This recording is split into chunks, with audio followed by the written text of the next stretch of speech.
aku menemukan dirimu.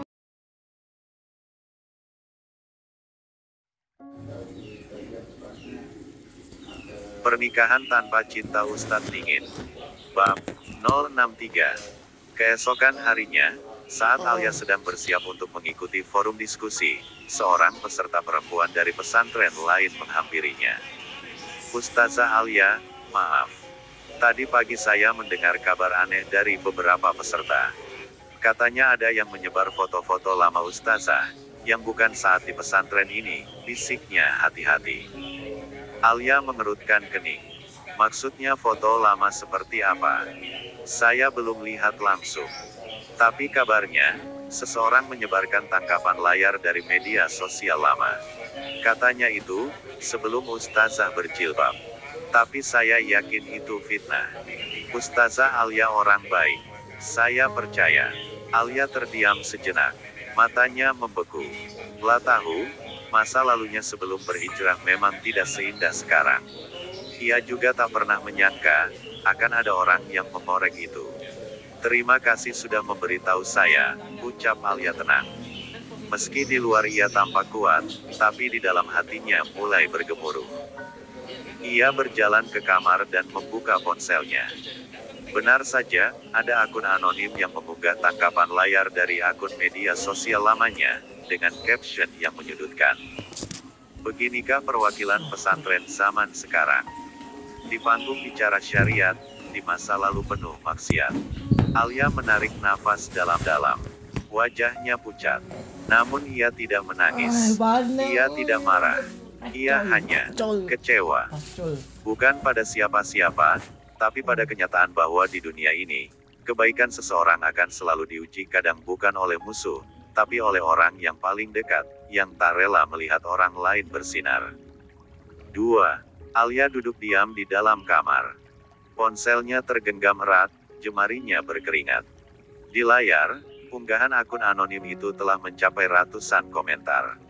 Beberapa percaya, beberapa membela, namun ada juga yang mulai ragu. Alia, yang dikenal lembut dan syari, ternyata punya masa lalu begini. Aku tahu dia bukan sepolos itu. Wajahnya terlalu tenang, pasti menyembunyikan sesuatu. Ya Allah, semoga ini hanya fitnah. Alia menutup layar. Dadanya sesak. Tapi ia tak membiarkan air mata jatuh. Tidak sekarang. Bukan di tempat ini. Lah mengambil air wudhu, menenangkan diri, lalu mengambil mushaf kecil dari ranselnya. Di pojok kamar, ia duduk bersila dan membuka halaman Al-Quran. Matanya jatuh pada ayat yang terasa menamparkan lembut. Inna alazina jauh bil ifki usbatun minkum, la tahsabuhu saran lakum, bal huwa khairun lakum.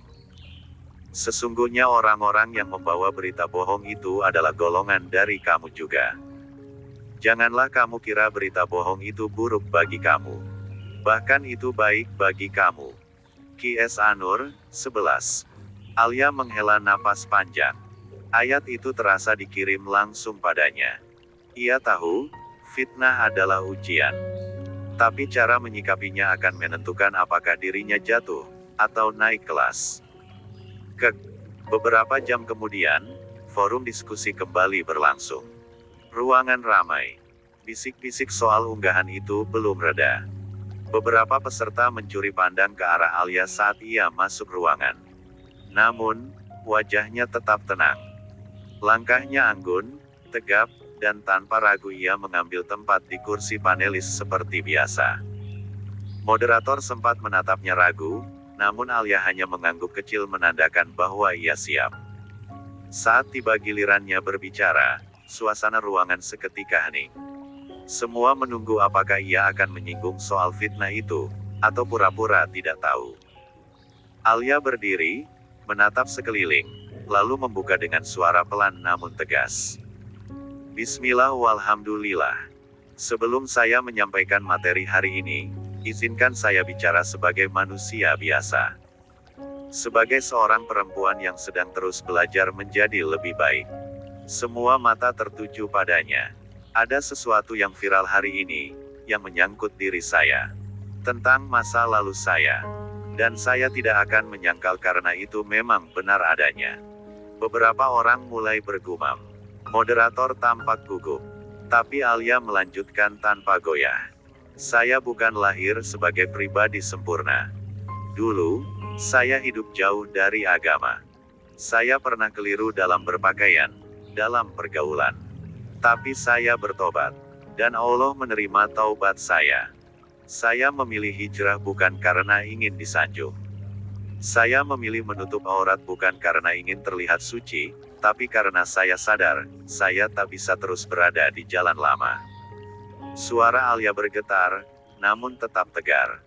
Saya tahu, mungkin ada yang mempertanyakan kredibilitas saya sebagai perwakilan pondok karena itu.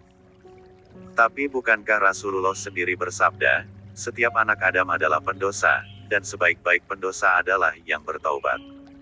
3. Lalu kenapa hari ini, kita lebih percaya pada akun anonim, daripada taubat seseorang? Hening.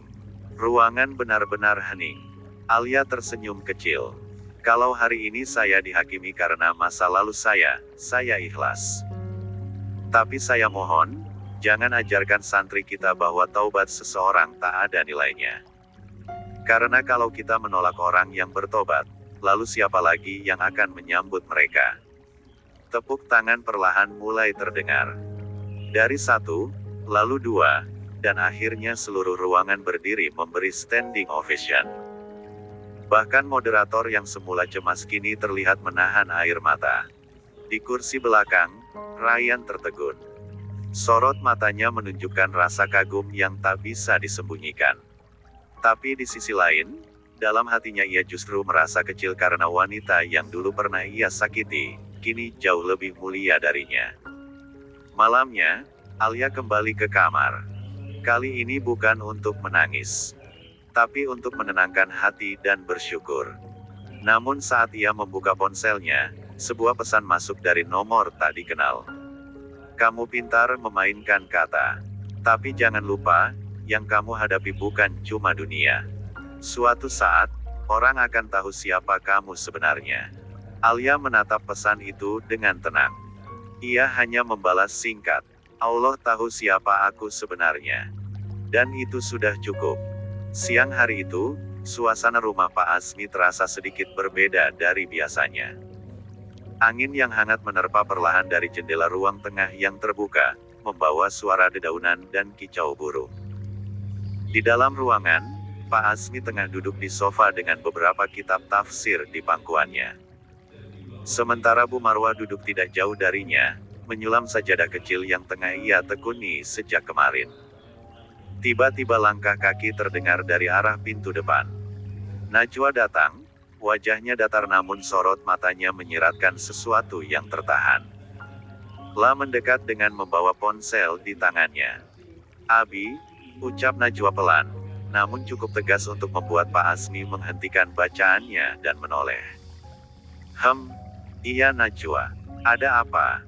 Ada sesuatu yang perlu Abi lihat, ucapnya sambil menyodorkan ponsel. Bu Marwah juga mendongak dari sulamannya, penasaran.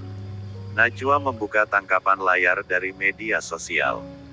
Di sana, terpampang komentar-komentar dari sebuah akun gosip Islami yang mengangkat kembali video lawas tentang Alia saat ia masih menjadi mahasiswi, yang sempat viral beberapa tahun lalu. Video itu memperlihatkan Alia mengenakan pakaian yang cukup modern, menyampaikan opini yang saat itu menuai pro dan kontra di masyarakat. Komentar netizen bermunculan, ada yang menghujat, ada pula yang membela. Tapi jelas, video itu kini menyebar lagi dengan narasi yang memperburuk citra Alia sebagai ustazah muda yang tengah dipercaya menjadi perwakilan forum nasional. Ini sedang ramai dibicarakan di grup-grup pesantren juga, ujar Najwa dengan nada prihatin yang dibuat-buat. Najwa tidak tahu siapa yang menyebarkan ulang video ini, tapi banyak yang mempertanyakan kenapa seseorang dengan masa lalu seperti itu bisa menjadi perwakilan resmi pesantren Al-Hikmah. Pak Asmi mengernyit. Ia mengambil ponsel itu dari tangan Najwa, matanya menyapu cepat konten yang ditampilkan. 4. Sumbernya tidak jelas, gumamnya. Tapi ini bisa jadi fitnah yang berbahaya. Najwa menunduk. Najwa khawatir ini akan mencoreng nama baik pesantren. Terlebih, masyarakat luar tidak semua tahu bagaimana perubahan pribadi Alia. Mereka hanya lihat apa yang tersebar sekarang. Di sampingnya, Bu Marwah masih diam. Matanya tajam menatap layar ponsel yang dipegang suaminya, namun wajahnya sulit terbaca. Antara kesal karena topik ini muncul di tengah momen penting, atau karena masih belum tahu harus bersikap bagaimana terhadap Alia. Pak Asmi akhirnya menurunkan ponsel dan bersandar di kursinya, menghela napas panjang. Alia sedang berada di forum nasional. Lah membawa nama pesantren. Aku khawatir, berita ini akan menggoyahkan semangat Alia. Najwa menimpali cepat, mungkin Abi bisa bicara dengan Ustazah Halimah. Kalau perlu, minta dia menahan Alia tidak terlalu banyak bicara di forum, agar tak memperparah situasi. Namun Pak Asmi justru memandang menantunya dalam-dalam. Tatapan yang membuat Najwa canggung. Najwa, ucap Pak Asmi tenang namun tegas. Abi tahu kamu punya keinginan besar untuk menjadi perwakilan. Tapi apa kamu sadar, kamu sedang bicara soal nama baik saudaramu sesama ustazah. Najwa tercekat, namun ia berusaha menjaga ekspresi. Najwa hanya peduli pada nama baik pesantren, Bi. Kalau kamu benar-benar peduli, lanjut Pak Asmi, kamu seharusnya jadi yang paling dulu membela Alia. Bukan membawa berita ini dengan senyum terselubung. Wajah Najwa sedikit memucat. Lah tidak menyangka, meskipun datang dengan narasi prihatin, mertuanya tetap bisa membaca nada emosinya. Sementara itu, Bu Marwah perlahan meletakkan sulamannya di pangkuan. Ia menatap Najwa dalam diam, sebelum akhirnya berkata lirih, saya nggak tahu harus berkata apa, Najwa. Saya hanya khawatir, apa ini semua akan mengganggu semangat Alia dalam forum itu. Najwa buru-buru menimpali, Najwa juga khawatir, Umi. Tapi bukankah lebih baik dicegah sejak awal, sebelum menjadi lebih besar? Pak Asmi mengangkat tangannya, memotong percakapan. Tidak, kita tidak akan ikut campur, kecuali nanti benar-benar berdampak pada kegiatan forum. Alia sudah diberi kepercayaan. Kita tidak akan menariknya hanya karena masa lalunya yang sudah ia tinggalkan. Suasana mendadak sunyi. Najwa menggigit bibirnya, jelas merasa tidak puas. Namun ia tidak bisa melawan ucapan Pak Asmi, terlebih saat suaminya tidak berada di rumah dan tak bisa ia jadikan pembela.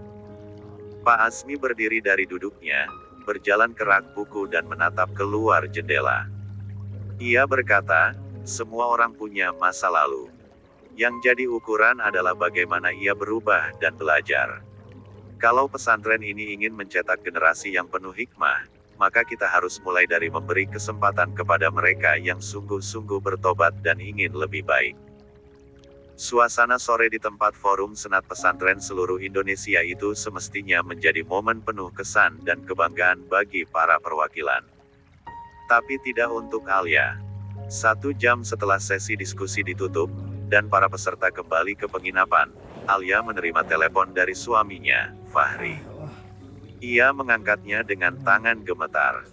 Ia tahu, Fahri pasti sudah melihat video lamanya yang kembali tersebar. Dan benar saja, Alia. Suara Fahri pelan, namun tegas, kamu nggak apa-apa sayang. Alia mengangguk kecil di layar, walau jelas matanya sembab. Aku baik-baik aja kok mas, suaranya nyaris tak terdengar. Cuma capek. Fahri menghela napas dalam-dalam.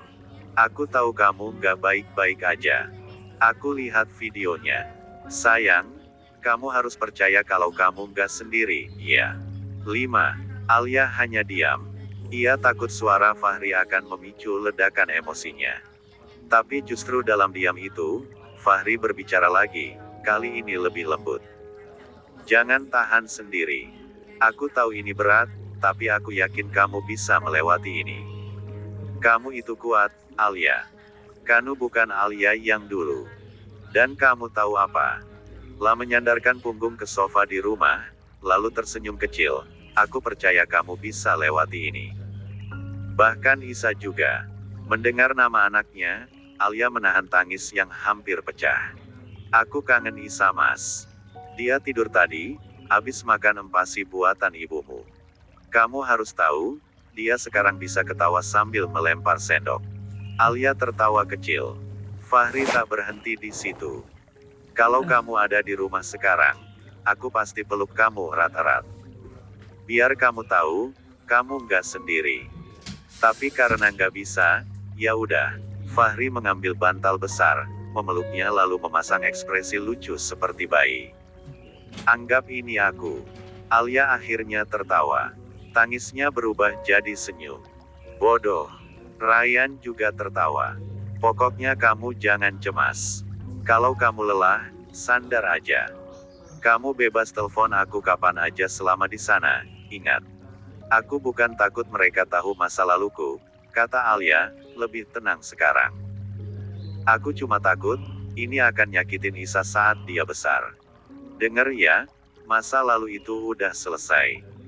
Dan kamu bukan orang yang sama, lagian itu bukan hal yang terlalu, kamu cuma belum hijrah.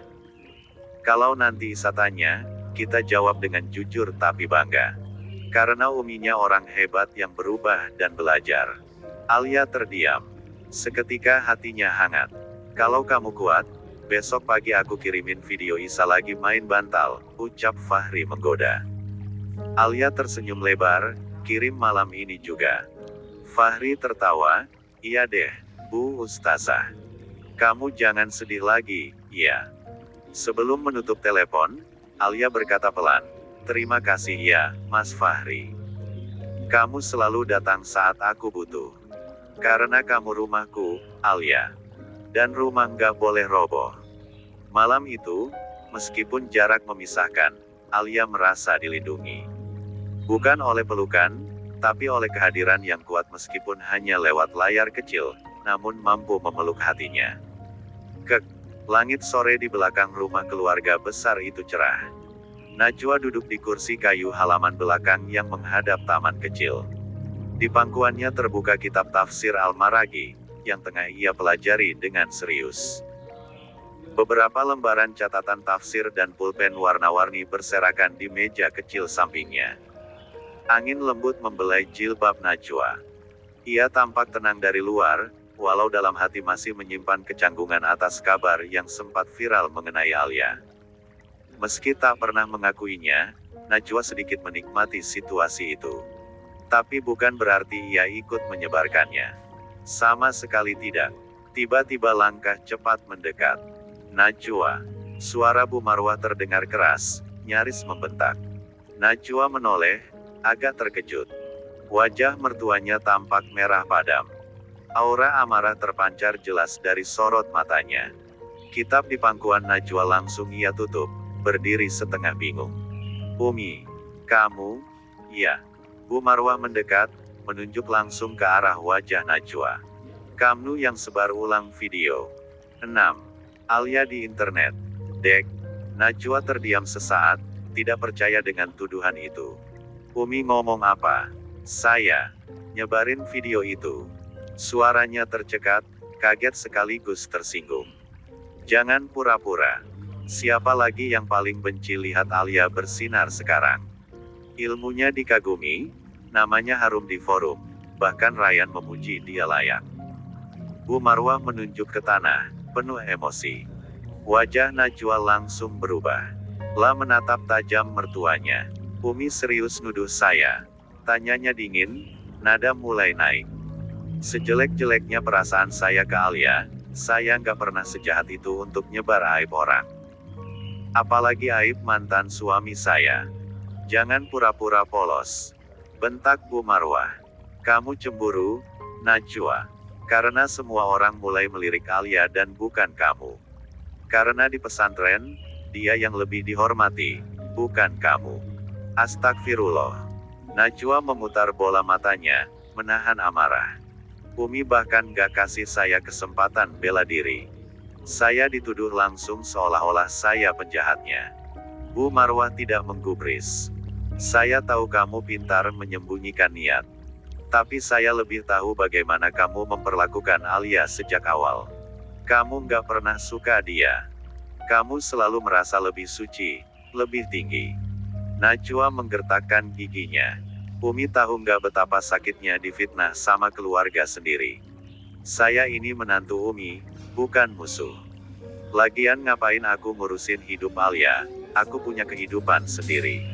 Kalau kamu sudah punya hidup sendiri, kenapa masih merasa terganggu kalau Alia dikagumi? Tantang Bu Marwah dengan nada tinggi. Najwa akhirnya tak bisa lagi menahan amarahnya. Umi ini kenapa sih? Dari dulu selalu belain Alia, seolah-olah dia nggak pernah salah. Saya ini menantu Umi. Tapi kenapa Umi cuma percaya omongan orang? Nggak pernah tanya ke saya langsung. Mereka saling menatap dalam diam yang menegang. Beberapa detik berlalu tanpa suara, kecuali desir angin yang menggerakkan pohon ketapang di belakang halaman. Najwa mengatur napasnya, mencoba lebih tenang. Umi mungkin sekarang sayang banget sesma Alia Karen, dia ibu dari cucu kandung Umi. Tapi jangan sampai kasih sayang itu bikin Umi jadi buta. Saya ini bukan malaikat, saya akui saya pernah benci Alia, iya. Tapi saya sudah belajar untuk menahan itu. Saya fokus ke hidup saya. Saya belajar, saya berdakwah, saya menjaga diri. Tapi sekarang saya malah dituduh menyebar aib seseorang. Matanya mulai berair karena sakit hati, bukan karena merasa bersalah. Bu Marwah tak langsung menjawab. Ia menatap Najwa dengan pandangan yang mulai goyah. Raut wajahnya masih keras, tapi tidak lagi setajam sebelumnya. Saya tidak menyebarkan video itu, Umi. Kalau Umi bisa buktikan saya pelakunya, silakan. Tapi kalau enggak, tolong jangan tuduh saya seperti itu, ucap Najwa pelan namun penuh tekanan. Sunyi menyelimuti halaman. Bu Marwah menoleh ke samping, lalu menatap rumput yang terinjak sendalnya. Ia terdiam cukup lama. Tidak ada permintaan maaf dari bibirnya. Tapi sorot matanya jelas mulai kehilangan keyakinan atas tuduhan yang tadi ia lontarkan. Najwa menghela napas panjang, lalu mengambil kembali kitab tafsirnya dan duduk. Umi boleh benci saya karena saya nggak bisa lagi ngasih Umi cucu. Tapi tolong jangan bawa-bawa fitnah ke dalamnya, katanya pelan. Bu Marwah memandang Najwa sekali lagi, lalu tanpa kata-kata, berbalik pergi dari halaman itu. Najwa menatap punggung mertuanya yang menjauh. Air matanya mengalir 1-2. Bukan karena merasa 7 lemah, tapi karena terlalu kecewa. Ia tidak menangisi reputasinya. Lah menangisi keluarga yang ia pikir bisa melindunginya, tapi justru menghakiminya. 8. Langit sore masih menyisakan semburat oranye ketika Najwa menggendong Umar, anak angkatnya, keluar dari gerbang pondok. Sorot matanya tajam, penuh amarah yang ia tahan sejak percakapan panas dengan Bu Marwah siang tadi. Rumah mertuanya terasa terlalu sesak baginya, bukan karena ukuran, tapi karena beban emosi yang mengimpit di setiap sudut ruangan. Umar, kita ke rumah nenek ya, ucapnya lembut, mencoba menahan ledakan perasaannya agar tidak sampai mengenai bocah polos di sebelahnya. Umar mengangguk senang, seperti biasa, polos tanpa tahu bahwa ibunya sedang bergejolak batin. Matahari mulai tenggelam di balik pepohonan tinggi saat Najwa memarkir mobilnya di halaman rumah ibu tercinta, Bu Siti. Umar, yang duduk di kursi belakang, terjaga dari tiduran singkatnya setelah perjalanan. Wajah Najwa tampak lesu dan penuh ketegangan, seperti seseorang yang tengah menanggung beban berat. Ia keluar dari mobil, membiarkan pintu terbuka begitu saja, dan menggendong Umar menuju pintu rumah. Sesampainya di rumah Bu Siti, ibunya, Najwa langsung disambut dengan pelukan hangat. Najwa, kok tiba-tiba datang? Mukamu kusut amat, tanya Bu Siti seraya menerima tas kecil yang dibawa Najwa. Najwa langsung masuk ke ruang tamu dan menghela napas panjang. Umar sudah sibuk dengan mainannya yang ada di laci lemari bawah. Bu, aku capek. Aku butuh tempat yang nggak menghakimi. Aku butuh yang netral. Bu ngerti nggak sih rasanya dituduh sama mertua sendiri? Katanya, Suara Najwa bergetar. Bu Siti duduk di sebelah putrinya, menepuk-nepuk pahanya lembut. Kenapa emangnya, Naj? Najwa menoleh, menatap ibunya. Bu Marwah nuduh aku yang nyebarin video masa lalu Alia. Katanya aku iri, katanya aku cemburu karena sekarang si Alia lebih dikagumi sama banyak orang. Bu Siti mengangkat alis. Najwa mengangkat tangannya, menahan diri agar tidak meremas bantal yang ada di dekatnya. Apa salah kalau aku nggak terlalu suka sama Alia? Tapi bukan berarti aku sampai nyebarin video dia yang dulu, Bu. Aku nggak segitunya. Bu Siti menatap putrinya lama. Iya, ibu percaya kamu nggak sejahat itu. Najwa bersandar di sofa, matanya menerawang. Dari awal aku memang udah nggak seneng dia masuk ke kehidupan kita. Dia selalu kayak orang yang bisa menjungkir balikan posisi aku. Padahal aku menantu keluarga Pak Asmi sekarang bukan dia. Aku ustazah. Aku lulusan pesantren. Aku istri Ryan. Tapi kok orang-orang makin lama makin muji dia. Bu Siti menarik napas. Tapi ia belum mengatakan apa-apa. Ia hanya mengangguk-angguk seolah menyimpan sesuatu. Najwa menoleh padanya. Bu, ibu kan kenal Bu Marwah. Ibu pasti ngerti kenapa dia selalu bela Alia. Aku ngerti. Tapi menuduh aku di depan langsung kayak gitu, itu nyakitin banget. Bu Siti akhirnya memeluk putrinya. Sudah, istirahat dulu. Nanti malam kita makan yang enak. Ibu masakin sayur asem sama ayam goreng kesukaanmu. Jangan terlalu dipikirin. Allah pasti tahu yang benar siapa. Najwa mengangguk pelan. Ia tak menyadari bahwa dalam pelukan ibunya sendiri, sebenarnya ada sesuatu yang belum diungkap. Sebuah kebenaran yang belum terucap. Untuk saat ini, Bu Siti memilih diam. Biarlah Najwa menenangkan diri terlebih dahulu. 9. Malam itu, setelah makan bersama, Najwa menatap langit dari teras depan rumah ibunya. Umar sudah tertidur di dalam. Bu Siti membawa segelas teh hangat untuknya. Bu, kalaupun benar ada yang sengaja nyebarin video Alia itu, gimana menurut ibu? Tanyanya pelan, tanpa curiga. Bu Siti duduk di sebelahnya. Ibu rasa, siapapun yang nyebarin itu pasti punya alasan. Entah dia mau ngingetin, atau mau buktiin kalau orang nggak bisa semudah itu ngelupain masa lalu. Najwa mengangguk pelan. Ada getar aneh di dalam hatinya. La sendiri tidak tahu kenapa ucapan ibunya itu seperti memiliki makna tersirat. Tapi ia memilih diam. Malam itu, Najwa hanya ingin beristirahat. Ia belum tahu bahwa esok hari akan menjadi titik balik dari semua fitnah yang sedang bergulir. Yang jelas, ia tidak kembali ke pesantren, melainkan menetap di rumah sang ibu. Kasek-es. Pagi datang perlahan, menyusup melalui sela-sela tirai rumah Bu Siti. Udara terasa sejuk, tapi tak cukup untuk menenangkan gelisah Najwa yang belum reda sejak semalam. Ia terbangun lebih awal, duduk di ruang makan sambil menatap kosong ke arah meja makan yang kosong. Bu Siti keluar dari dapur, membawa nampan berisi teh manis dan sepiring pisang goreng hangat. Masih kepikiran soal semalam?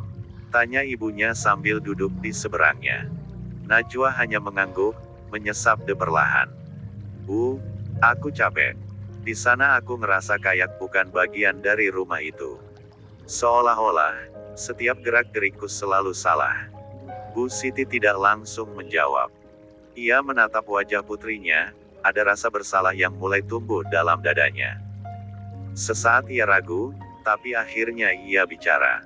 Najwa, soal video itu. Najwa menoleh cepat, fokus. Iya, kenapa Bu? Bu Siti menarik napas panjang, lalu menatap putrinya dalam-dalam. Ibu yang nyebarin video itu. Hening. Waktu terasa berhenti sesaat. Najwa mengedip, mencoba memproses kalimat yang baru saja didengarnya. Apa? Bu? Ibu yang sebarin video Alia, ulang Bu Siti pelan, penuh hati-hati. Ibu masih simpan rekaman lamanya. Dulu kamu pernah tunjukin waktu pertama dia tinggal di rumah mertuamu. Ibu simpan, dan beberapa waktu lalu, ibu sebarin ke grup-grup ibu-ibu majelis. Najwa terdiam. Wajahnya tak menunjukkan reaksi marah. Justru datar, bahkan matanya tak berkedip. Ibu tahu itu salah, lanjut Bu Siti.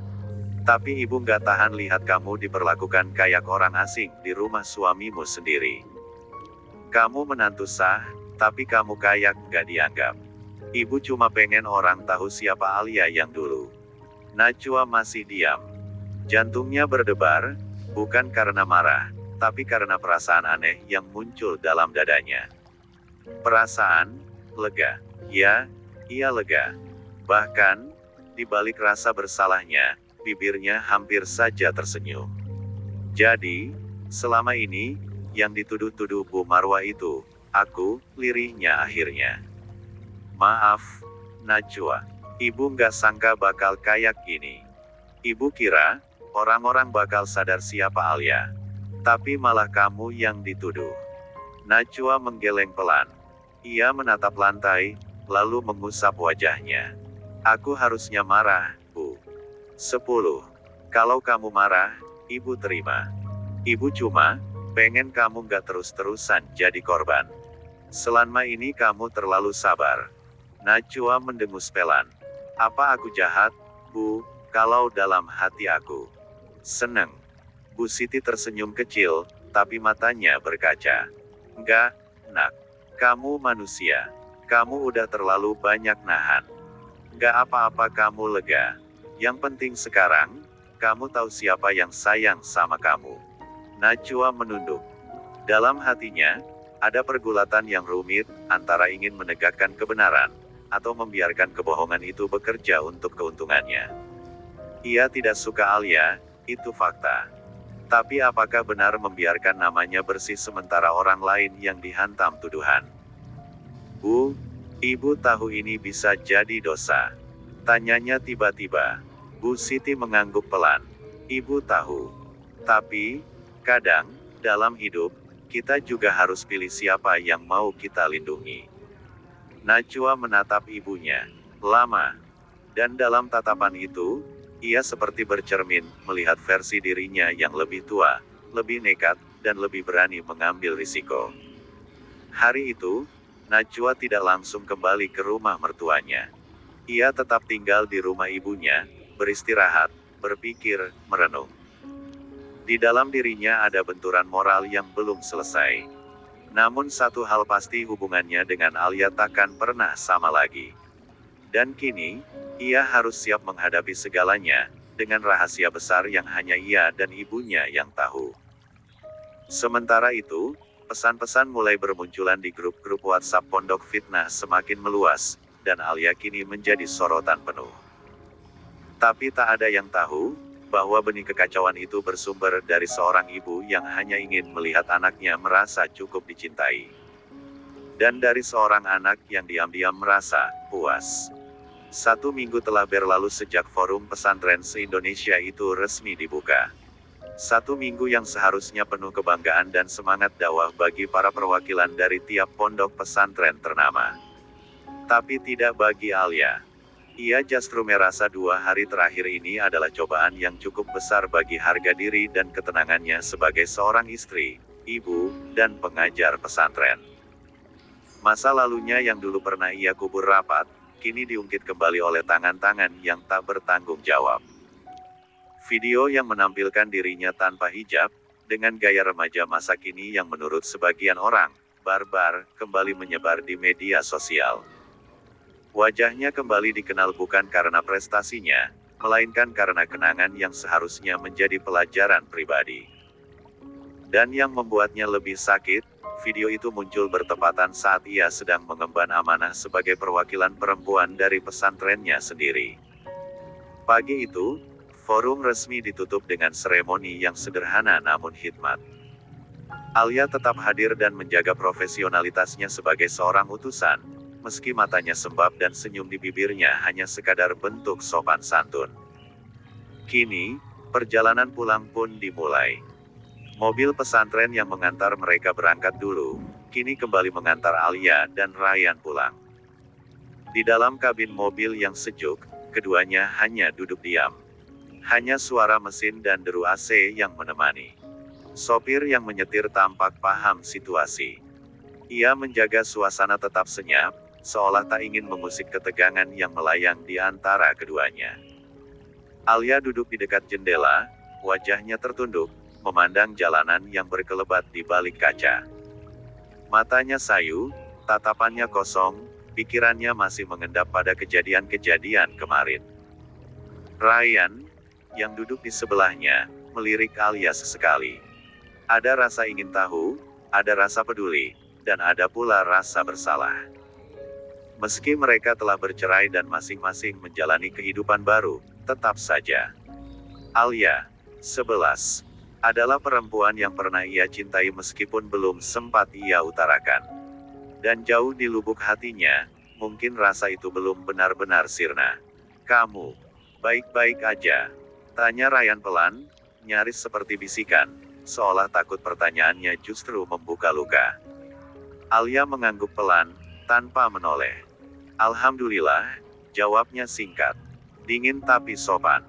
Ia tidak ingin membentak atau bersikap kasar. Tapi ia tahu, menjaga jarak adalah bentuk paling nyata dari kesetiaannya pada Fahri. Ryan menarik napas. "Aku tahu ini berat buat kamu.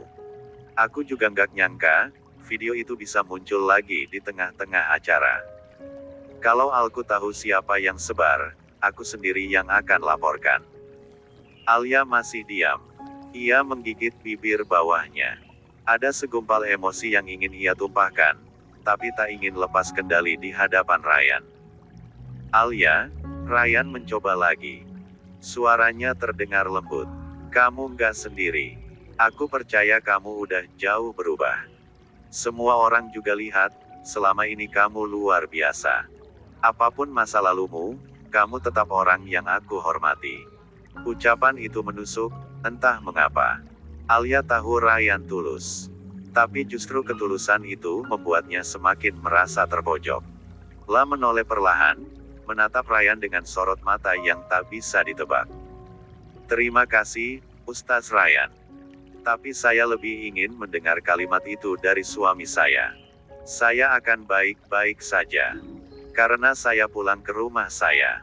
Ke suami saya. Bukan ke masa lalu." Ryan menunduk. Ia mengangguk pelan, menerima batasan itu.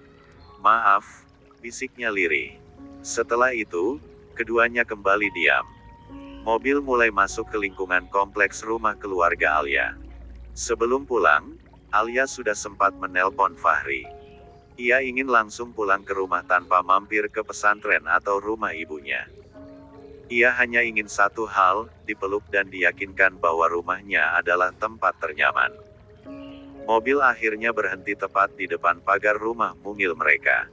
Tanpa perlu menunggu lama, pintu depan terbuka dan Fahri langsung keluar. Wajahnya cerah penuh antusias. Ia mengenakan kaos rumahan dan celana training, tak peduli pada sopan santun atau penampilan. Yang penting adalah, Alia pulang. Begitu kaki Alia menginjak tanah, Fahri langsung menghampiri. La merengkuh tubuh istrinya erat-erat, memeluk wanita yang tengah dilanda badai. Alia menghela napas panjang, akhirnya bisa bernapas lega. Fahri mencium kening Alia dengan hangat. "Kamu udah di rumah, sayang. Udah cukup semuanya. Mulai sekarang, kamu aman." Alia menahan air mata. Dalam pelukan itu, ia merasa seluruh pundaknya yang berat pelan-pelan mengendur. Ia tak peduli lagi siapa yang melihat. Tak peduli ada Ryan yang masih duduk di dalam mobil di belakang mereka. Ryan memang melihat semua itu. Ia menunduk, menghela napas panjang. Ada perasaan getir di dadanya, tapi juga lega. Alia sudah menemukan pelabuhan yang seharusnya. Dan ia tahu diri, bahwa saat ini bukan lagi dirinya. Tanpa menunggu lama, Ryan memberi kode pada supir untuk segera melanjutkan perjalanan. Mobil kembali melaju, meninggalkan rumah itu perlahan. Di dalam rumah, Alia langsung disambut hangat oleh Isa yang sedang digendong oleh ibu Alia. Bayi itu berseru gembira melihat ibunya kembali. Alia pun segera mencium Isa penuh cinta. Fahri mengambil alih bayi itu dan membiarkan istrinya duduk, menikmati rumahnya sendiri. Mereka bertiga duduk di ruang tamu kecil itu, membentuk lingkaran cinta yang utuh. Di sela-sela itu, Alia menoleh pada suaminya. Mas, 12. Terima kasih udah sabar. Maaf aku sempat down banget. Tapi, kamu selalu buat aku merasa kuat lagi. Fahri tersenyum, tangannya menggenggam jari istrinya. Nggak perlu bilang terima kasih, sayang. Kamu istri aku. Tugas aku memang buat kamu merasa cukup dan aman. Alia mengangguk, lalu bersandar di bahu Fahri. Isa tertawa kecil di pelukan ayahnya. Hari itu, meski badai belum benar-benar reda, Alia tahu, rumah yang paling aman adalah cinta seorang suami yang tidak pernah lelah berdiri di sisinya. 13. Pagi itu matahari belum naik sepenuhnya ketika aroma sedap masakan tercium lembut di udara rumah mungil mereka. Alia perlahan membuka matanya, kepalanya terasa sedikit berat. Tubuhnya seperti kelelahan luar biasa, dan ia sadar itu mungkin efek dari perjalanan panjang kemarin sepulang dari Forum Pesantren Nasional. Alia mengusap wajahnya perlahan, lalu menoleh ke samping. Tempat tidur sebelahnya kosong. Ia tersenyum kecil.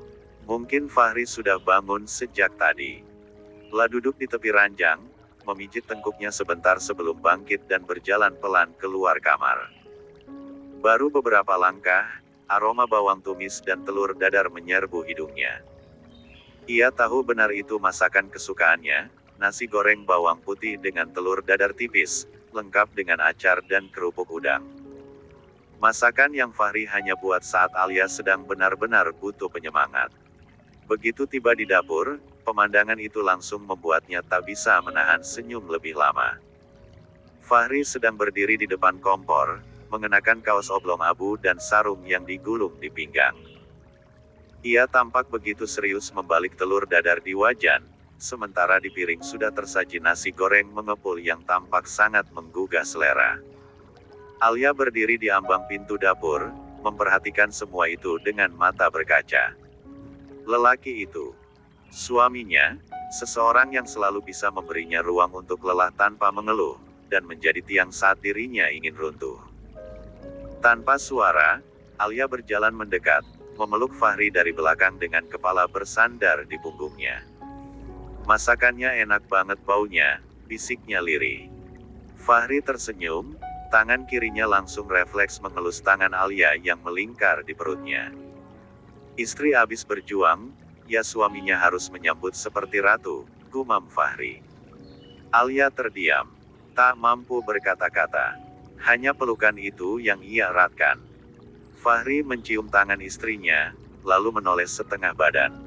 Mandi dulu sana, nanti gantian aku, ya. Isa masih tidur, alhamdulillah. Alia mengangguk pelan. Iya, tapi makasih ya, Mas. Fahri hanya tersenyum. Nanti kita sarapan bareng. Kamu harus makan yang banyak. Kamu kelihatan lelah banget. Tak lama kemudian, setelah keduanya selesai bersih-bersih dan berpakaian rapi, mereka duduk di meja makan. Sarapan pagi itu terasa sangat intim, sangat hangat.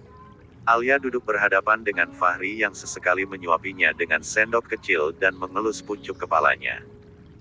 Beneran, aku nggak mau kamu sedih lagi, ucap Fahri sambil merapikan anak rambut Alia yang menutupi dahi. Alia hanya mengangguk. Air matanya nyaris jatuh kalau saja tidak ditahan. Aku beruntung banget punya kamu, Mas. Dan aku juga bersyukur banget kamu istriku, Alia.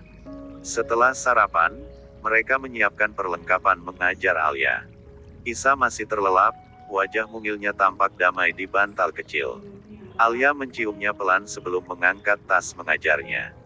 Pagi itu mereka mampir ke rumah Bu Rahmah, seperti biasa menitipkan Isa.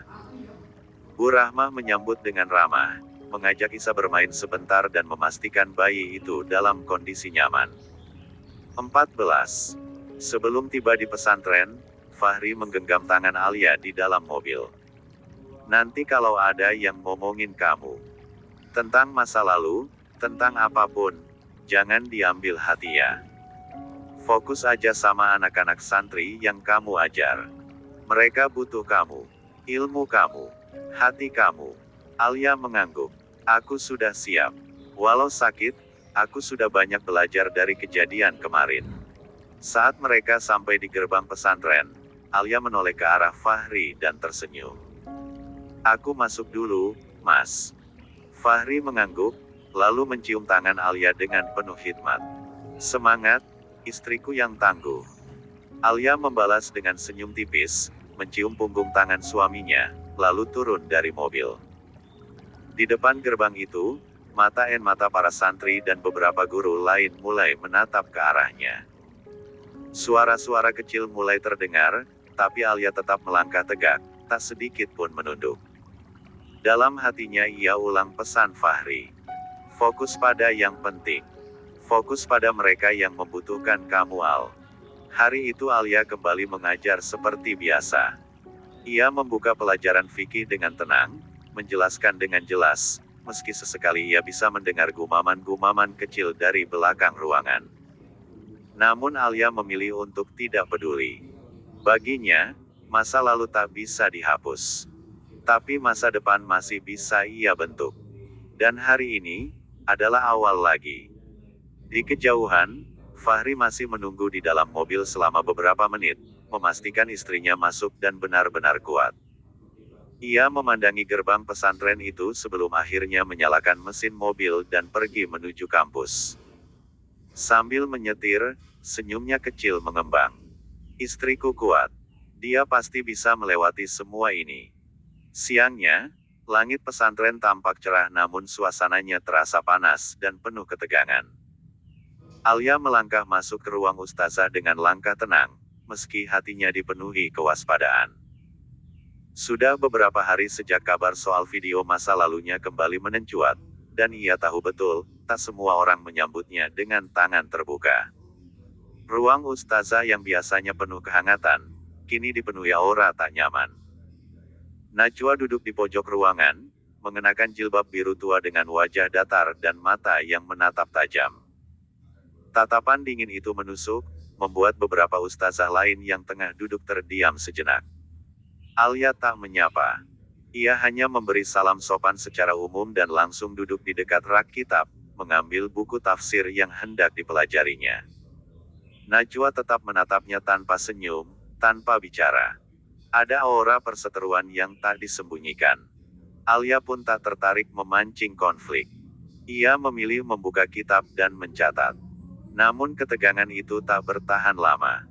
Pintu ruang ustazah terbuka. Ustazah Halimah masuk dengan langkah ringan, senyum teduh menghiasi wajahnya. Ia menyapa semua yang hadir, lalu mendekat ke meja tengah dan menatap Alia. Alia, panggil Ustazah Halimah dengan suara hangat. Saya ingin mengucapkan terima kasih karena tetap profesional, tetap hadir mengajar dan membimbing meski isu yang tidak mengenakan menerpa. Alia menunduk sopan. Syukron, Ustazah. Saya hanya berusaha menjaga amanah. Beberapa ustazah tampak mengangguk pelan. Namun dari sudut ruangan, Najwa menyilangkan tangan di dada. 15. Justru itu yang saya pertanyakan, Ustazah Halimah, kata Najwa tiba-tiba, dengan suara lantang yang langsung mengubah atmosfer ruangan. Dengan segala hormat, menurut saya seharusnya saat video itu tersebar, bukan Alia yang dipertahankan, tapi diganti. Semua mata kini tertuju pada Najwa. Alia menegakkan punggungnya, namun tetap tenang. Najwa melanjutkan, nama pesantren ini dipertaruhkan. Video itu jelas-jelas barbar. Gaya hidup yang bahkan bertolak belakang dari nilai-nilai yang kita ajarkan di sini. Apa orang luar akan melihat perubahan, atau mereka hanya melihat siapa dulu Alia sebenarnya? Ustazah Halimah menarik napas. Belum sempat menjawab, Alia menutup kitabnya pelan, lalu menatap Najwa dengan sorot mata yang tajam namun tetap sopan.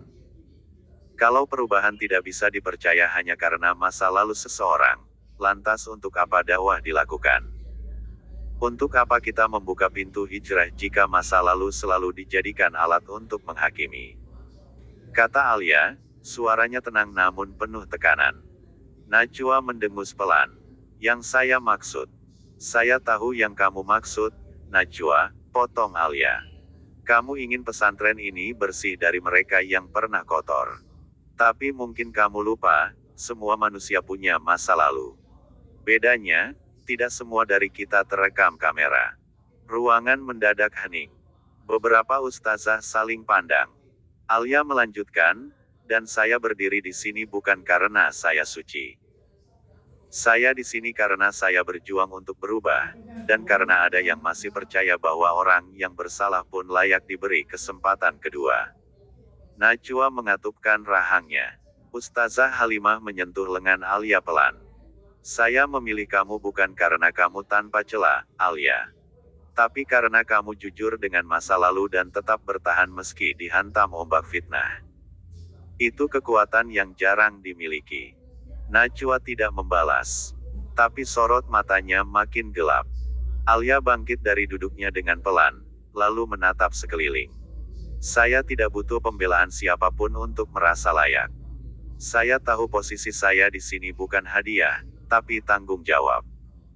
Dan saya tidak akan mundur hanya karena masa lalu saya membuat orang lain tidak nyaman.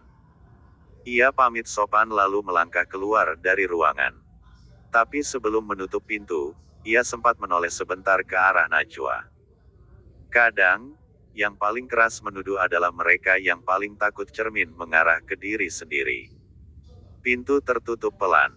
Ustazah Halimah menarik napas dalam-dalam, sementara ruangan itu tetap diam dalam ketegangan. Najwa tak berkata apa-apa, tapi matanya menyimpan bara. Di luar ruangan, Alia menarik napas panjang. Ia tahu, ini baru permulaan. Tapi ia tak akan lari lagi. Masa lalunya mungkin terekam, tapi perjuangannya untuk menjadi lebih baik tak akan pernah bisa dihapuskan siapapun. Hari itu, pesantren tengah ramai. Di aula utama, Ustazah Halimah sedang menyampaikan kajian bertema, menjaga lisan, menjaga rahasia.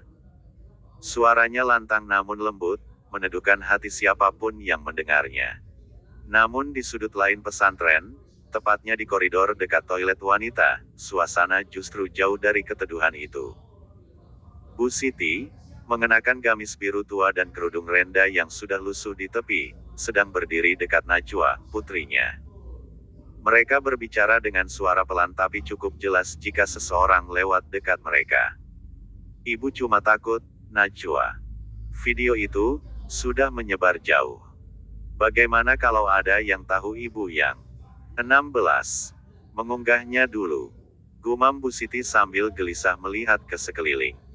Najwa melirik sebal sambil memeluk tas tangannya. Tenang, Bu. Itu sudah lama. Dan yang tahu soal ibu cuma aku. Lagian, Alia juga pasti malu kalau mau buka-bukaan soal itu, kan? Dia nggak akan berani. Bu Siti menghela napas lega.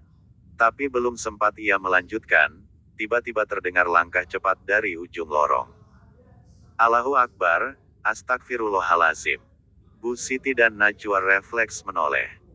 Di sana berdiri Bu Marwah, mata membelalak, wajah memerah, tangan mengepal. Bu Siti. Suara Bu Marwah membelah lorong seperti petir. Najwa pucat seketika. Bu Siti membeku. Jadi betul, selama ini kamu yang menyebar aib mantan menantuku. Bentak Bu Marwah. Bu, bukan begitu. Kamu ikut aku sekarang. Biar semua jelas. Tanpa memberi kesempatan Bu Siti berdalih, Bu Marwah mencengkeram tangan bajunya dan menyeret Bu Siti yang panik. Najwa terpaku, wajahnya tegang. Ia pun mengikuti di belakang ibunya yang kini terlihat seperti pencuri yang tertangkap basah. K.O. Tak lama, Bu Marwah sampai di rumah dinas yang ditempati keluarganya. Ia langsung membuka pintu tanpa mengetuk, membuat Pak Asmi yang tengah duduk membaca Al-Quran terkejut. Abi, ini sudah keterlaluan. Serunya. Kenapa ini, Umi? Suruh Ryan ke sini sekarang. Umi benar-benar tidak ngangka. Umi dengar sendiri dari mulutnya. Bu Siti sendiri yang sebar video lawas Alia sampai jadi perbincangan di forum nasional pesantren. Pak Asmi berdiri pelan, rautnya serius. Ia memanggil salah satu santri yang lewat dan menyuruh memanggil Ryan ke rumah dinas. Sementara itu, Bu Siti terduduk di kursi rotan. Wajahnya mulai basah oleh peluh dan ketakutan. Najwa berdiri di belakang, gemetar. Ibu, diam saja. Jangan ngaku. Jangan panik, ya, Bu. Bisik Najwa. Najwa, cukup, kata Bu Marwah tajam. Ryan tiba dengan langkah cepat. Begitu masuk, ia melihat wajah Bu Siti yang pucat dan Najwa yang menunduk. Ibunya berdiri dengan sorot mata tajam, sementara ayahnya terlihat gelisah. Ada apa ini, Umi? Bu Marwah menunjuk ke arah Bu Siti. Ryan, dengarkan baik-baik. Mertua kamu ini, matanya memicing pada Bu Siti. Baru saja Umi dengar mengaku ke Najwa kalau dialah yang menyebar video masa lalu Alia. Suasana langsung hening. Ryan membeku. Pak Asmi memegangi dada, menurutnya beristighfar berkali-kali. Astagfirullah, ya Allah. Apa? Suara Ryan meninggi. Ryan, nak, ibu hanya. Ibu sengaja sebar aib Alia. Ryan membentak, suaranya retak, mata merah menyala. Bu Siti menunduk, tak sanggup menjawab. 17. Ryan menatap Najwa, yang sejak tadi berdiri seperti patung. Kamu tahu. Najwa membuka mulut, tapi tak ada suara yang keluar. Ryan mengepalkan tangan. Aku bisa paham kalau kamu masih cemburu dengan kehadiran Alia di pesantren ini. Tapi kalau sampai kamu dan ibumu tega menjatuhkan Alia dengan cara sebegini, kalian bukan cuma merusak citra kalian sendiri, tapi juga merusak kehormatan pesantren ini. Pak Asmi menunduk dalam-dalam, wajahnya penuh kecewa. Bu Siti, selama ini saya diam. Saya jaga lisan. Tapi ini keterlaluan. Bahkan bukan Alia yang membuka aib ini, tapi kalian sendiri yang mengakuinya. Bu Marwah berdiri mematung di sisi Ryan. Bu Siti, kamu harus minta maaf langsung pada Alia. Hari ini juga. Atau aku yang akan seret kamu sendiri ke depan para ustazah. Aku tidak ingin ibu dari cucuku namanya jadi buruk, dan berdampak pada tumbuh kembang Isa. Bu Siti mulai menangis. Saya hilaf, saya pikir Denga ini bisa membela Najwa. Pak Asmi memotong, suaranya dingin tapi tegas, Bu Siti, kamu bukan hanya memalukan sebagai ibu, tapi juga mencoreng nama kami sebagai keluarga yang memimpin pesantren ini. Apa kamu tidak sadar betapa besar dosamu? Tangisan Bu Siti makin keras. Entah menyesal, atau karena tertangkap basah. Ryan keluar dari rumah dinas dengan langkah berat. Kepalanya dipenuhi amarah, kecewa, dan rasa bersalah pada Alia. Sementara di dalam, Pak Asmi memanggil salah satu ustaz senior untuk menyusun pertemuan darurat Dewan Pesantren. Bu Marwah duduk dengan kepala tertunduk, tak percaya besannya tega bertindak sejauh itu. Najwa tak berani bicara. Ia tahu, sejak hari itu, ia dan ibunya tak akan pernah bisa memutar waktu. Dan yang paling menyakitkan, mungkin Ryan tak akan pernah memandang mereka sama lagi. 18. Langkah kaki Alia terdengar ringan di lorong pesantren. Hari itu ia tetap menunjukkan senyuman paling indah di tengah badai yang mengguncang hidupnya. Wajahnya masih lelah namun tetap menampakkan semangat mengajar. Baru saja ia selesai mengisi kelas tafsir, ketika seorang santri perempuan mengetuk pintu dan membungkuk sopan. Ustazah Alia, mohon ke rumah dinas. Ada panggilan dari Pak Ustadz Asmi. Alia mengangguk dan berterima kasih, walau dadanya sempat berdebar. Tidak biasanya Pak Asmi memanggilnya secara langsung. Biasanya, semua lewat Ustazah Halimah atau kepala sekolah. Tapi tanpa pikir panjang, ia melangkah. Saat membuka pintu rumah, matanya langsung menangkap sosok Bu Siti, ibu dari Najwa, yang berdiri gemetar seperti seseorang yang tertangkap basah melakukan kesalahan besar. Wajah Bu Siti pucat, tangannya saling menggenggam satu sama lain. Begitu Alia masuk, Bu Siti langsung berlari kecil ke arahnya dan memegang erat tangannya. Gerakan itu mengejutkan Alia, karena mereka nyaris tidak pernah berinteraksi secara pribadi. Bahkan saat Alia dan Najwa masih sama-sama jadi istri Ryan pun, Bu Siti lebih sering berbicara di belakang layar. "Maaf, Alia, maafkan saya," ucap Bu Siti pelan, suaranya terdengar lirih dan penuh rasa takut.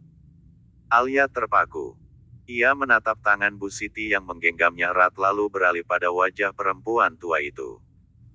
Ada semburat kecemasan, ada gurat penyesalan, tapi Alia belum paham arah semua ini.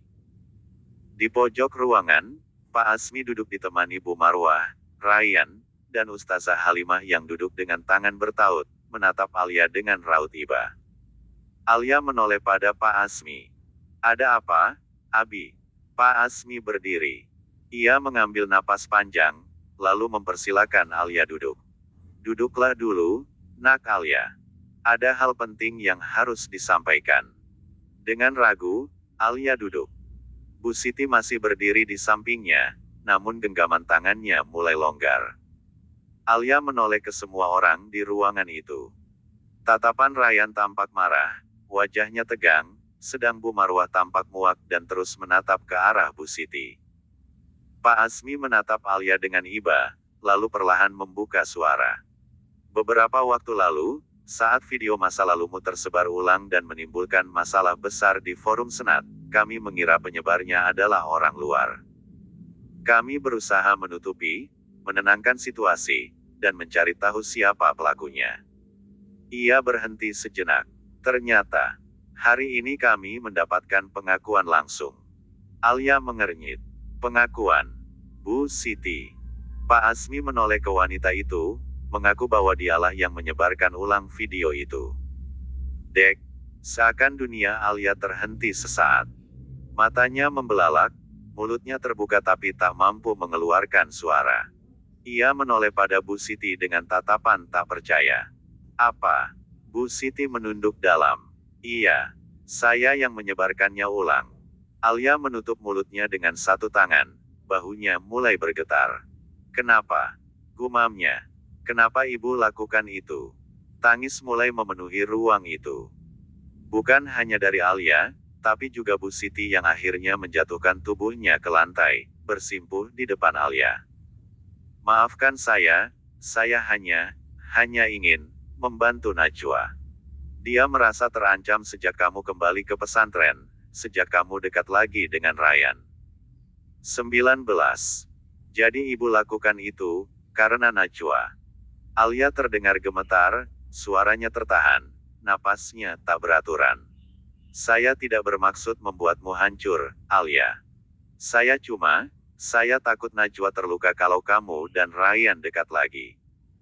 Najwa tidak bisa menerima kamu ada di pesantren ini. Dia masih terluka, dan saya sebagai seorang ibu, tidak ingin melihat putri kebanggaan saya tersisih bahkan dalam keluarga suaminya sendiri." Pak Asmi menengahi. "Kami mendengar langsung percakapan Bu Siti dan Najwa di area dekat toilet. Bu Marwah kebetulan lewat dan langsung membawa mereka ke sini." Bu Marwah menyambung dengan suara ketus, "Aku sudah lama curiga sama kamu, Sid. Tapi kamu selalu berpura-pura polos. Tega kamu sama anak ini. Alia nggak pernah ganggu kamu atau anakmu." Alia menggeleng pelan, air matanya mulai tumpah. "Saya tidak percaya," gumamnya. Kenapa harus saya yang jadi sasaran?" Ryan maju, wajahnya memerah, suaranya meninggi. "Ibu sudah keterlaluan. Bukan hanya menyakiti orang yang tidak bersalah, tapi ibu juga membuat malu nama keluarga besar pimpinan pesantren. Saya nggak ngangka ibu bertindak sejauh ini. Dan kamu Najwa. Kenapa kamu membiarkan ibumu melakukan ini? Ini salah, Najwa. Mas, aku juga nggak tahu kenapa ibu tiba-tiba melakukan itu. Aku juga baru tahu, dan nggak bermaksud menutupi itu. Najwa membela diri. Pak Asmi mengangkat tangan agar suasana tetap tenang. Ryan, cukup. Alia menarik napas panjang, tangannya mengepal. Ibu pikir saya tidak punya luka. Ibu pikir saya senang ketika masa lalu saya dibuka lagi di depan umum. Di forum nasional. Di tengah ustazah-ustazah se-Indonesia. Bu Siti menangis. Maafkan saya Alia. Saya mungkin bukan wanita yang suci sejak lahir, lanjut Alia, suaranya mulai lantang, tapi saya berusaha menutup aib saya, memperbaiki hidup saya. Dan apa yang ibu lakukan? Ibu buka lagi luka itu, hanya demi melindungi putri ibu yang belum bisa berdamai dengan masa lalu suaminya. Semua diam. Ryan menunduk. Ustazah Halimah hanya memejamkan mata, mencoba menahan emosi. Pak Asmi berdiri dan berkata dengan suara berat. Kami akan bermusyawarah untuk mengambil keputusan terkait masalah ini. Tapi satu yang pasti, penyebaran video pribadi orang lain adalah bentuk kezaliman. Bu Siti hanya bisa menangis. Najwa di sudut ruangan berdiri kaku, matanya merah menahan tangis dan takut, tapi jelas tidak menyesal. Ryan menatap istrinya dengan tajam, lalu mengalihkan pandangan ke arah Alia yang masih terisak pelan. Alia, ucap Ryan pelan, saya minta maaf. Atas semua ini. Alia menggeleng. Ini bukan salah kamu, Mas. Saya cuma lelah. La berdiri, menyeka air matanya, dan berjalan pelan keluar ruangan. Langkahnya berat, tapi hatinya lebih berat lagi. Bukan karena kejadian hari ini. Tapi karena ternyata orang-orang yang paling dihormati, kadang adalah yang paling tega membuka luka.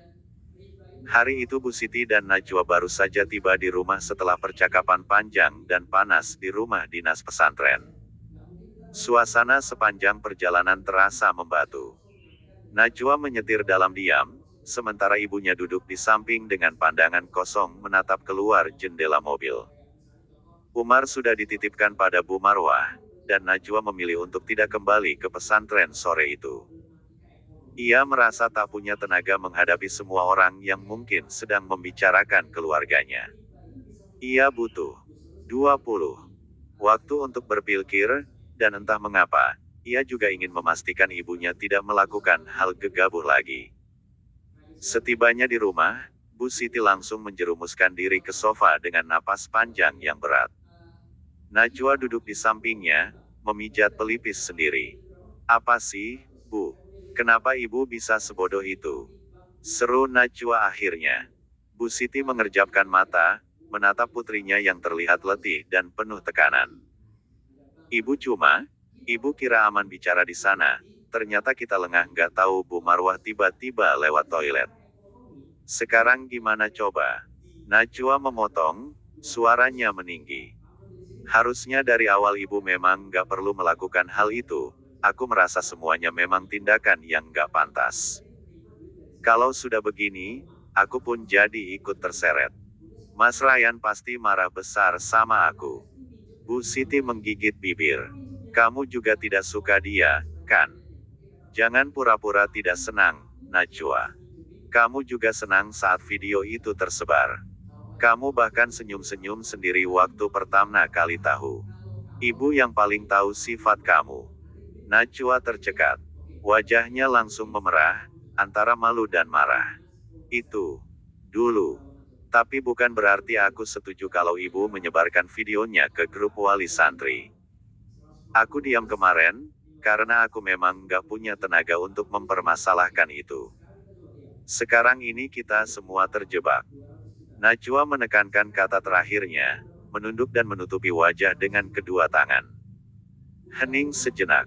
Bu Siti meremas tangannya sendiri, dan suara napasnya semakin berat. Alia pasti nggak akan memaafkan kita, gumam Najwa pelan. Tiba-tiba terdengar ketukan keras dari pintu depan. Keduanya saling menatap dengan kaget. Biar aku saja yang buka, kata Najwa cepat. Namun belum sempat ia membuka pintu sepenuhnya, daun pintu sudah terhempas lebih lebar, dan di hadapannya berdiri Bu Rahma ibunya Alia dengan wajah yang memerah karena amarah. Tanpa sepatah kata pun, Bu Rahma melangkah masuk dan langsung menamparkan Bu Siti keras sekali. Plak, ruangan seketika membeku. Najwa menahan napas, sok. Bu Siti terdorong ke samping dan menahan pipinya dengan gemetar. Ia tak berani melihat langsung ke arah Bu Rahma. Bu Rahma, gumamnya lirih. Kamu. Bu Rahma menahan amarahnya agar tidak bergetar. Berani-beraninya kamu menyebarkan aib anakku. Anakku yang tidak pernah mengusik kamu. Anakku yang selalu diam saat kamu perlakukan seenaknya. Najwa mencoba berdiri di antara mereka.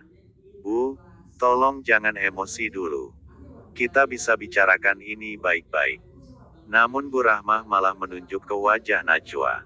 Kamu pun tak lebih baik dari ibumu, Najwa. Kamu pikir saya tidak tahu? Dari awal kamu memang tidak suka Alia. Tapi saya masih bisa memaafkan kamu karena mungkin kamu hanya terbawa emosi. Tapi ibumu, dia orang tua, seharusnya lebih dewasa.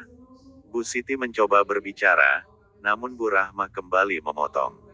Mulutmu manis saat di depan umum. Tapi hatimu busuk, Bu Siti.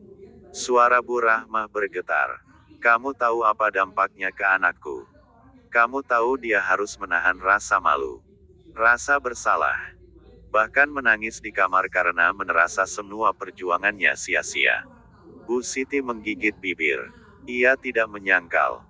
Ia hanya berkata, saya hanya ingin semua tahu siapa Alia sebenarnya sebelum dia berhijrah dan menjadi pusat perhatian seperti sekarang. Dan kamu siapa? Hah? Bu Rahmah menantang. Malaikat. Ustazah. Jangan sok suci, Bu Siti. Kita semua punya masa lalu. Tapi yang kamu lakukan adalah kejahatan. Kamu menyebarkan fitnah, aib, dan mencemarkan. 21. Nama orang yang sedang berusaha jadi lebih baik. Najwa mencoba nenenangkan. Bu, kita semua emosi sekarang. Tapi, diam, Najwa. Jangan bela ibumu. Atau kamu akan kuanggap bagian dari semua ini, tukas Bu Rahmah tajam. Tangis Bu Siti pecah. Ia menjatuhkan diri ke lantai, memeluk lututnya. Saya salah, saya akui. Tapi jangan hina saya seperti ini di depan anak saya. Bu Rahmah menarik napas panjang, lalu duduk di salah satu kursi. Saya tidak datang ke sini untuk membuat kekacauan.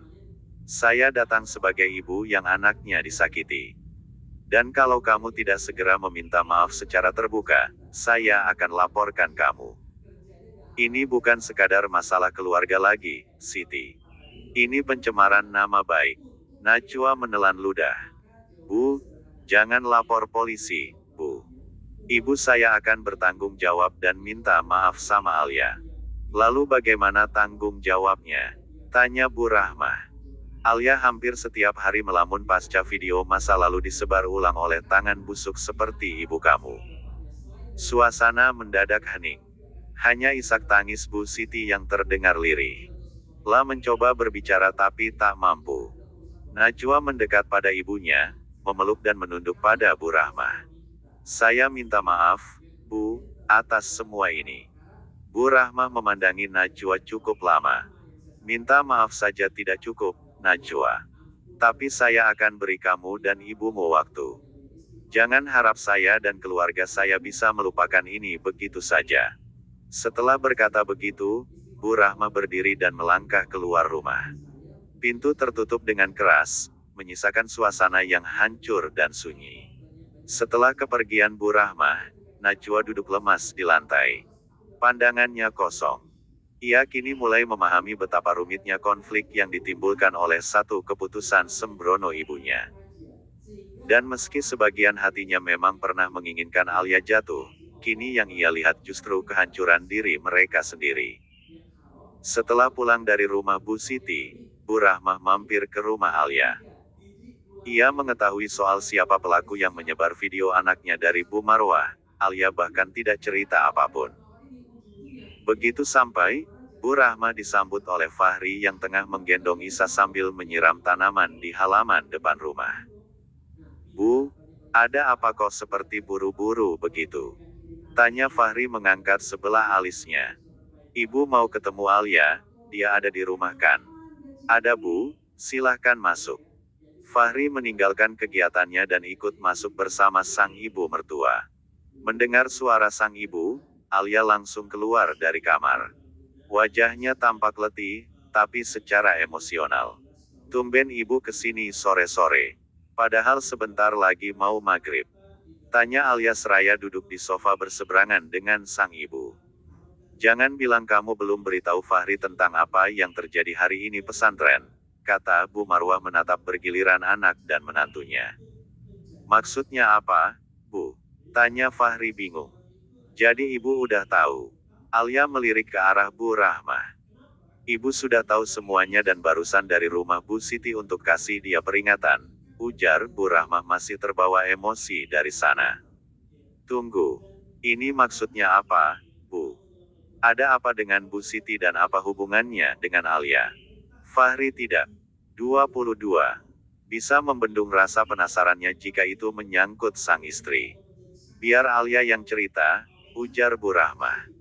Fahri melirik ke arah istrinya dengan serius, namun mulut Alia tak kunjung terbuka.